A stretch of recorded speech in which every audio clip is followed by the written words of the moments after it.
আজকে তো 250 কোটি মুসলমান, 60টা মুসলিম দেশ। যে সময় 313 জন ছিল ওই সময় তো এই দুরবস্থা ছিল না। আজকে 250 কোটির যে দুরবস্থা, মুসলমানের কোন দেশ ছিল না তখনও তো এই দুরবস্থা ছিল না। আজকে তো 60টা মুসলিম দেশ।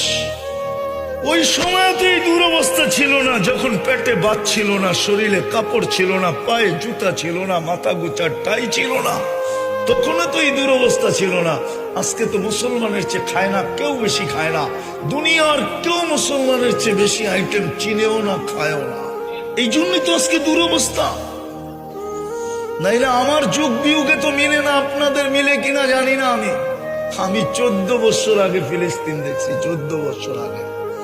এই 2 চোখে দেখছি, এই 2 চোখে, এই 2 পায়ে আমি চষা বেড়াইছি।